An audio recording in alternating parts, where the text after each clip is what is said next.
Most people think philosophy is about having answers. I don't think that's true. I think philosophy starts earlier than that. It starts with a question you don't know how to escape. So let me start here. How many of your beliefs did you choose? Not how many you agree with. Not how many you defend. How many did you actually choose? If you had been born somewhere else, to different parents, in a different culture, at a different time, would you believe the same things? And if the answer is no, what does that say about certainty? We like to think we reason our way into beliefs. But do we? Or do we inherit them first and rationalize them later? Ask yourself this: do you believe what's true or what feels familiar? And how would you tell the difference? Here's another question. What would change your mind? Not hypothetically, not in theory. What specifically would make you say, I was wrong? If the answer is nothing, is that confidence or something else? We talk a lot about being informed, but what does that even mean? Does having more information make you wiser? Or does it just make you better at defending what you already believe? If two people read the same facts and walk away more convinced they're right, where did reasoning actually happen? Let me ask this a different way.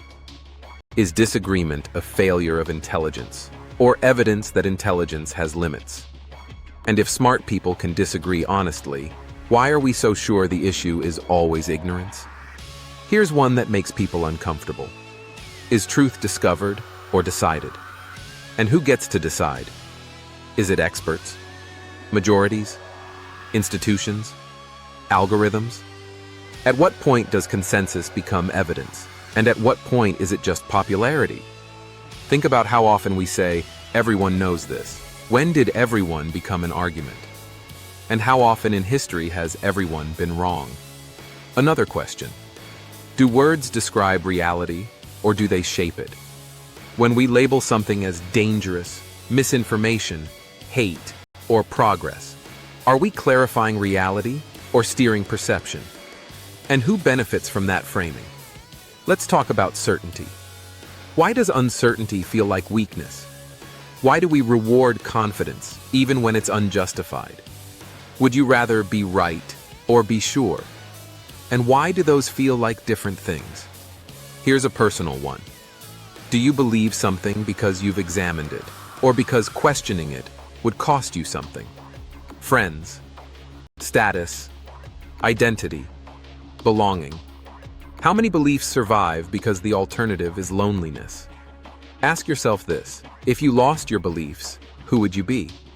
Is your identity built on truth or alignment? And is there a difference? We often ask whether something is true, but maybe the better question is, what assumptions are required for this to be true? What has to be ignored?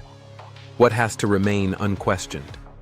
What questions are off limits for the belief to survive? Here's a dangerous one. Is skepticism neutral? Or does questioning itself threaten systems that rely on compliance? If asking questions is healthy, why does it so often get labeled as harmful? Another angle. Is meaning something we find or something we create?